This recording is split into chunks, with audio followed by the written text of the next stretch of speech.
akal kita ini cukup untuk mentasdik Rasulullah SAW. Meskipun perasaan kita kadang orang Jawa itu beda.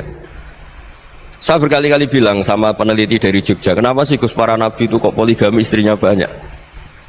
Nabi Dawud katanya itu berapa? Nabi Sulaiman malah jumlahnya agak terbatasin. Nabi Muhammad itu paling sedikit. Saya tanya gini, perempuan itu orang lemah, jadi kalau nolong orang satu gimana baik, kalau nolong orang dua ya lebih baik, ya sudah kira-kira seperti itu. Paling tidak akal kita masih tahu kalau orang baik itu kan mesti baik, nolong orang satu baik, nolong orang dua ya lebih baik, nolong orang tiga lebih baik. Tapi kalau kamu orang nggak baik, satu saja kamu terlantarin, kamu miskinkan, kamu ya tinggal diukur kan, kalau orang baik nambah baik, tapi kalau orang buruk nambah buruk. Nah itu akal kita bisa menganalisis kenapa sih nikah itu ada yang poligami, ada yang enggak. Ya sudah, ukur saja diri kamu. Misalnya kayak saya elek keriting, rabi terus, memperbanyak wong elek, orang perilaku netok raine dadi elek kabeh gitu. Tapi nak kowe ku ganteng, alim, ganteng, sugih, anake ganteng-ganteng, berhubung kowe saleh ahli swarga kabeh, mertua yo bangga karena karir kamu meyakinkan. Ini mertua kamu aja gak bangga mau nambah. Ipar gak bangga, mertua gak bangga, desa kamu yang kamu wayai juga gak. Beda dengan Nabi ketika nikah Juwairiyah itu nggak ada pernikahan sebarokah Nabi dengan Juwairiyah itu Azharu Rasulillah. Di situ habis perang banyak tawanan, gara-gara jadi bisanya Nabi langsung dibebaskan semua karena Azharu Rasulillah. Sekarang bisanya Kanjeng Nabi. Dulu Abu Sufyan mangkalnya bukan main sama Nabi, gara-gara putrinya dinikah terus langsung jadi. Kalau kamu kan enggak, nikah satu, nikah lagi, satu kampung musuh kamu. Karena istri pertama ya cemburu, yang kedua agak bangga. Wah itu selesai itu dunia wal akhirah. Maksud saya, nganalisis Islam itu harus pakai akal. Dan akal yang dipakai, ini saya bawa ke kitab Ihya, adalah pikiran-pikiran para ulama. Makanya ketika Imam Ghazali ketika ditanya, fakaifa bi muslimin fasikin asawaha fi jami'i amri. Kalau kalian ketemu orang fasik, orang Islam tapi fasik, perilakunya nggak ada yang benar. Kata Imam Ghazali jawabnya lucu, aneh. Mamin muslimin illa wa islamuhu ta'ah. Tidak ada orang Islam kecuali dia mau Islam, membenarkan Allah dan Rasul itu sudah taatnya dia. Kok kamu tidak bisa melihat taatnya dia? Dia pikirannya kan ini pemabuk, ini tukang apa. Tapi kata Imam Ghazali, sebenarnya kamu masih bisa berpikir positif. Mamin muslimin illa wa islamuhu ta'ah. Tidak ada seseorang Islam ketika dia milih Islam itu pasti ada taatnya, yaitu tasdik pada Allah dan tasdik kepada Rasulullah SAW. Jadi dengan pola seperti itu, maka di antara guru-guru kita yang modern ya di era Mbah Maimun, di sini ada Habib Ahmad, Habib Salim, syair yang sering dibaca beliau adalah ada orang munajat sama Allah. Ini cerita munajat. Itu orang itu ngendikan gini, ana muznibun, ana mukhtiun, ana asi, huwa rahimun, huwa ghafirun, huwa afi. Ya Allah, saya mukhti, saya orang yang salah. Ana muznib, saya orang yang dosa. Ana asin, saya sering maksiat. Tapi engkau ya Allah, engkau ghafir, pemaaf. Engkau rahim, maha pengasih. Engkau afin, yang mudah memaafkan. Kata orang ini ya agak kurang ajar, tapi saking senengnya sama Allah, qobal tuhunna salasatan bisalasati. Ya gini saja ya Allah, sifat engkau diadu dengan sifat saya. Engkau Tuhan Gusti, nggak boleh kalah katanya. Terus wasatahliban ausofu ausofi, dan engkau pasti pemenangnya gitu. Jadi ada orang rayu Allah dengan cara seperti itu ya ada ya. Saya ini manusia, salah saya banyak. Engkau ampunannya banyak. Engkau Tuhan Gusti, nggak boleh ampunan Anda, ampunan engkau kalah dengan salah saya. Nggak boleh Tuhan kok kalah. Jadi untuk supaya orang punya harapan gitu. Banyak juga wali-wali yang jadab ketika datang ke makam Rasulullah SAW. Itu kalau dongo ya agak kacau sebetulnya, cara syariat agak kacau. Ya Allah, engkau punya dua pilihan. Jika engkau menjadikan saya soleh, surah habibu, yang senang kekasihmu, yaitu Rasulullah SAW. Tapi jika engkau menjadikan saya fasik, surah adubu, yang senang itu setan. Monggo jenengan mau menyenangkan kekasih jenengan, mau menyenangkan musuh jenengan, monggo jenengan bebas kok memilih. Mestinya Allah ya senang menyenangkan kekasihnya. Jadi ya, intinya Allah dipaksa untuk menjadikan dia orang soleh gitu.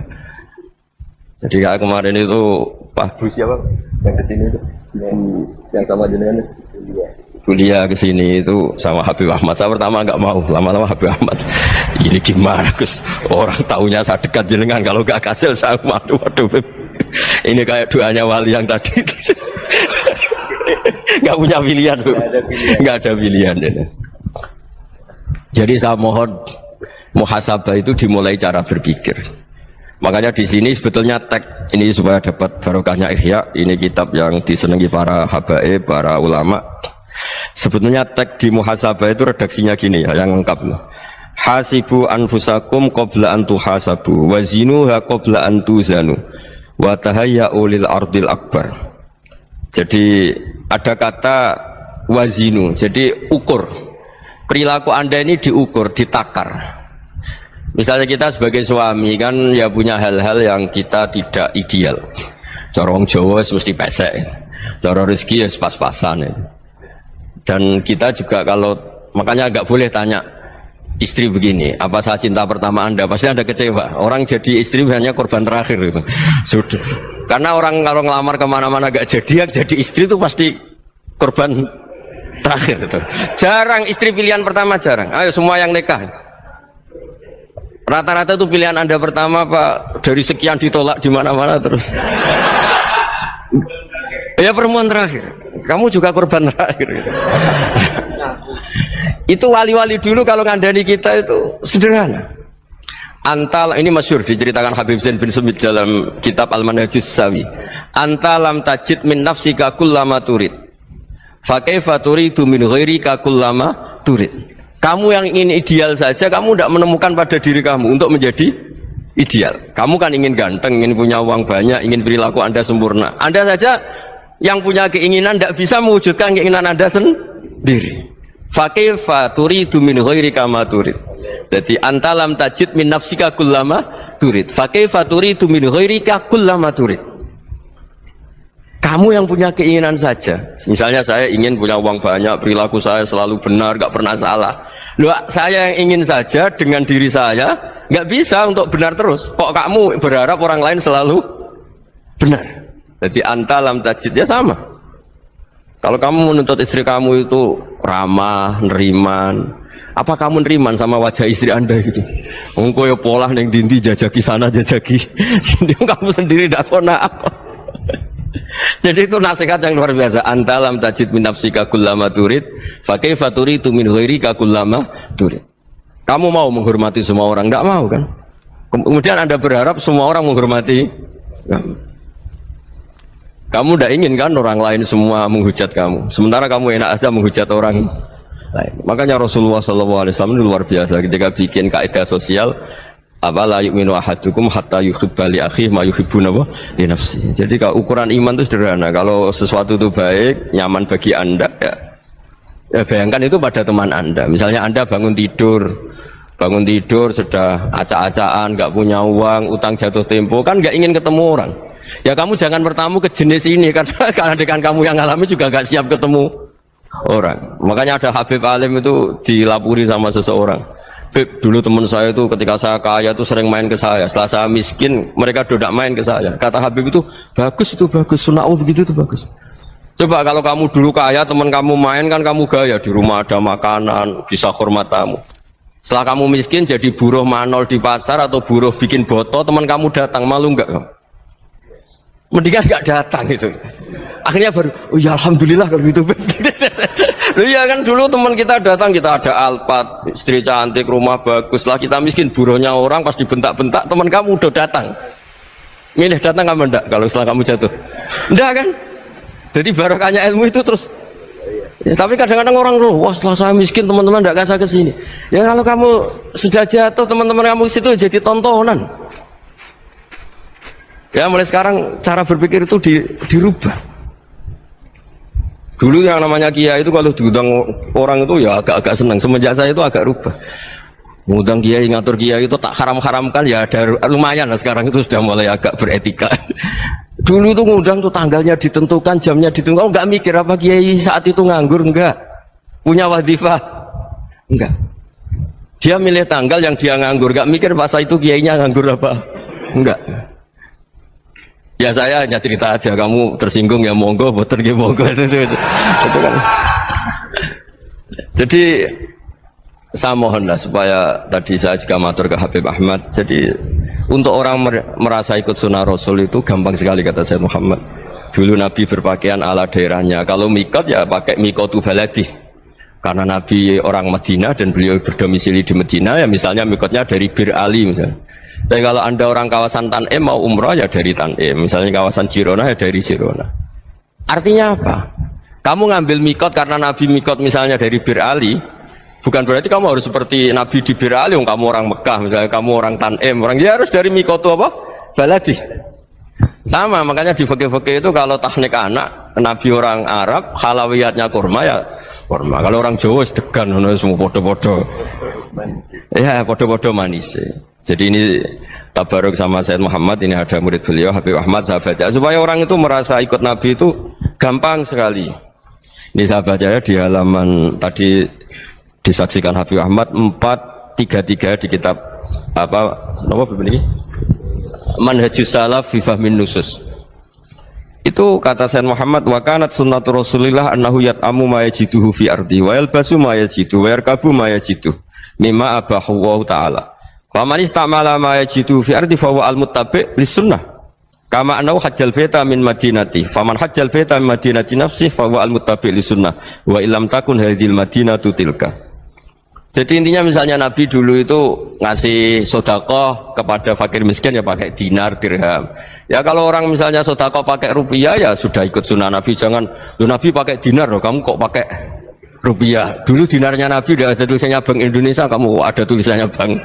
Ya tidak ada seperti itu. Ya jadi misalnya Nabi sedekah pakai tamar atau pakai al-aqid, ya kita pakai beras, pakai apa.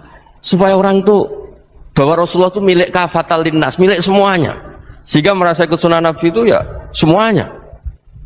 Makanya dulu Mbah Mun kalau motivasi saya supaya bombong, kalau orang Jawa bilang bombong, wong Jawa mesti ono wong alim. Beliau menyontohkan mas itu Mbah Fadol, Senori, Mbah Ihsan Jambes, itu bisa ngarang-ngarang kitab luar biasa, padahal beliau bukan orang Arab. Imam Sibawa itu orang Persia, Imam Ghazali orang Tus itu juga ikut Persia. Kata Imam Mun, wong sing ora Arab lah mesti untuk jatah alim, kata beliau, karena Nabi itu diutus kafatal linnas. Nah ini kalau orang yang alim itu Arab tok, berarti tidak ada perwakilan dari Afrika, dari Asia Tenggara, dari mana-mana. Makanya karena Nabi statusnya itu kafatal linnas, jadi kita harus bangga sebagai Muslim, sebagai orang Indonesia. Karena misalnya Wali Kutub dulu terkenalnya hanya ada di Yaman, di mana. Ternyata pernah ada juga di Indonesia, dan seperti Habib Abu Bakar Segaf Gresik. Jadi ya artinya kan tetap orang Indonesia, meskipun beliau dzurriyyah Rasul kan ya sudah orang apa? Orang Indonesia. Dzurriyyahnya Habib Ali Simtuduror sekarang di Solo. Jadi Indonesia juga dapat Alawin banyak, dari Sadatin Alawin juga banyak. Jadi saya mohon barokahnya ngaji seperti ini. Melihat orang lain tuh gampang, bayangkan tuh kalau anak kamu. Makanya Nabi, nanti kalau nggak percaya lihat di Hikam nomor 15 di kitab saya itu. Di situ dijelaskan oleh Hikam, jangan-jangan semangat Anda pada orang yang maksiat, pada orang yang keliru supaya dihukum itu karena kebetulan itu udah anak Anda, itu udah keluarga Anda. Coba kalau itu keluarga Anda. Makanya kalau saya guyonan di Jogja itu ada pembantu mecahkan piring terus dimarahi majikannya, saya mesti guyon gitu, pasti itu pembantunya tidak cantik. Kok bisa Gus? Andai kan cantik dan kamu senang mecahno piring satu, piring saya ra iso ngamuk kowe. Ternyata ngamuknya itu karena mecahkan piring apa karena plus tidak cantik? Coba jawab para lelaki ini. Kamu marah sama orang maksiat tuh karena maksiat, karena plus itu udah anak Anda. Bayangkan kalau itu anak Anda. Itu hebatnya Rasulullah SAW, karena kita yang salah pun kadung umatnya, Nabi tetap ngasih fasilitas syafaati li ahlil kabair min ummati. Kayak apa baiknya Nabi? Nggak ikut maksiat tapi ikut fasilitasi ngasih syafaat. Loh kalau li ahlil ibadah kan wajar, Nabi ketika ini syafaati li ahlil kabair min ummati. Ya karena tadi logika yang dibangun Rasulullah itu logika yang luar biasa. Kita semangat orang lain kena hukuman itu karena kita tidak punya ra'fah, tidak punya rahmah. Coba kalau Rasulullah yang bil mukminina raufur rahim, semangatnya itu mendoakan supaya tobat, mendoakan diampuni. Dan itu juga yang diperintahkan oleh Allah Subhanahu wa taala, wastaghfir li dzambika walil mu'minina wal mu'minat. Ya semoga barokahnya ngaji ini, barokahnya Habib Ahmad, barokahnya Maulid Simtuduror, barokahnya semua kitab madaih, tiba berjanji semuanya, barokahnya Ikhya, barokahnya Said Muhammad, barokahnya guru kita semua, Mbah Maimun, bapak saya. Kita ini ngikuti manhaj, ya, ngikuti apa? Manhaj. Saya sering didhawuhi Mbah Mun, kenapa ihdinas siratal mustaqim bukan siratoka, bukan jalan engkau ya Allah, karena Allah itu nggak bisa kamu tiru. Allah itu tidak tidur, tidak makan, tidak kesel, tidak capek.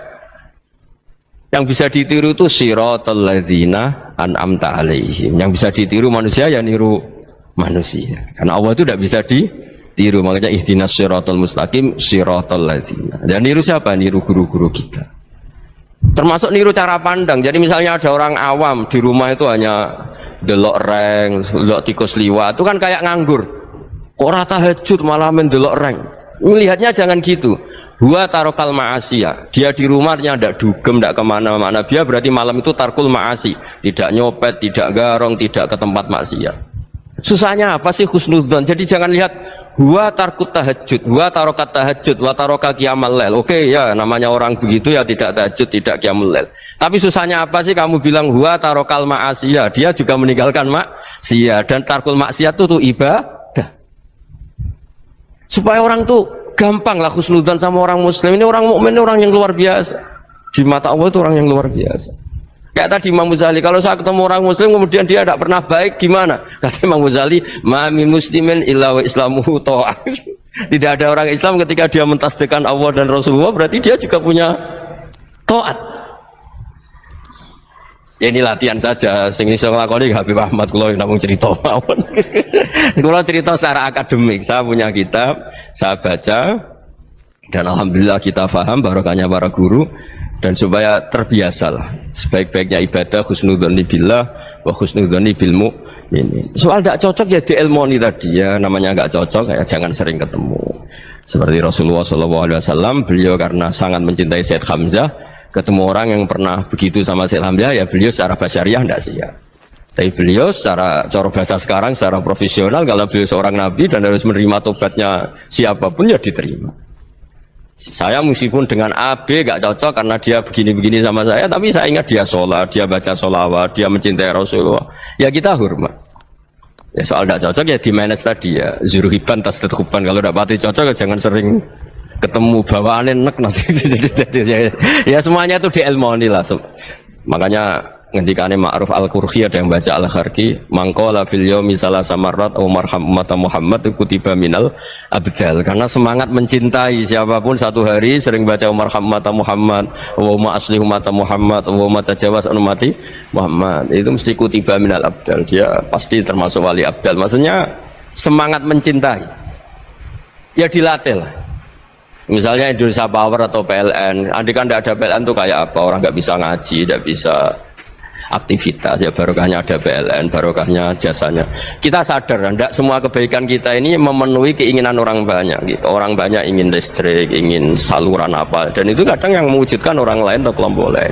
Ya karena itu manfaat ke orang lain ya kita doakan, karena khairun nas anfa'uhum linnas. Sehingga kita terbiasalah ngakui orang lain. Seperti semangatnya Rasulullah SAW, semuanya itu didoakan, semuanya diinginkan kebaikannya. Bahkan Nabi gak putus asa sampai di akhirat. Ketika Nabi lain sudah putus asa karena sudah akhirat, sampai dimintai syafaat semuanya bilang nafsi, nafsi. Karena merasa semuanya nggak punya nyali di depan Allah. Karena ini sudah akhirat, sudah finish. Tapi apa Rasulullah? Analah. Ya udah, saya sanggup mensyafaati kalian. Terus kata Nabi, fa'atiyal arsya. Saya mendatangi aras, fa'akhiru lahu sajidan, saya sujud. Wa ahmaduhu bima hamida allamani rabbi. Kemudian saya tetap muji Allah dengan pujian yang terus menerus. Padahal sudah di akhirat, sudah finish. Nabi dimintai syafaat masih sanggup. Karena Nabi tahu akhirat tidak bisa mendikte Allah. Tidak bisa Allah terus bilang, ya Allah ini akhirat, engkau sudah tidak boleh mensyafaat. Tidak bisa. Allah tidak bisa diganggu akhirat. Allah tidak boleh dibatalkan rahmannya oleh akhirat. Allah tetap Rahman Rahim abadal abad. Dan Nabi tahu itu. Makanya kata para ulama, fa Muhammadun ahmadu min ghairihi. Jadi Nabi Muhammad namanya dua yang terkenal. Sebenarnya banyak yang terkenal dua, Muhammad sama Ahmad. Ketika Nabi punya nyali memuji Allah di akhirat atau sudah di akhirat, itu fa Muhammadun ahmadu min ghairihi. Ketika Nabi lain sudah punya nyali muji Allah karena sudah akhirat, Nabi Muhammad tetap berani muji Allah di saat seperti itu. Makanya ahmadu di situ kata ulama itu af'al tafdil, fa Muhammadun ahmadu min ghairihi. Kanjeng Nabi lebih memuji Allah di saat yang Nabi lain sudah tidak punya nyali untuk muji Allah di saat itu. Makanya kata Nabi fa akhiru lahu sajidan wa ahmadhu bimahamida 'allamaniha rabbi. Akhirnya setelah lama gitu terus Allah ngendikan ya Muhammad irfa' ra'sak wasal tu'tah wasfa' tusyaffa. Sudah Muhammad, angkat kepala kamu minta apa saya turutin, dan kalau kamu ingin mensyafaati umatmu saya beri hak apa? Syafaat. Nah, semoga semangat itu juga menjadikan kita munajat bahwa rahmat Allah tidak terbatas, harapan juga tidak terbatas. Mungkin yang sedang nakal ya kita katakan sedang, jangan terus kamu pastikan wah ini mesti suul khotimah, mesti tidak orang baik. Tidak, agama ini liman kana yarjuwa wal yaumal akhir, selalu bagi yang punya harapan. Ya, mungkin dapat barokah semua. Matur dengan kata wassalamualaikum warahmatullahi wabarakatuh.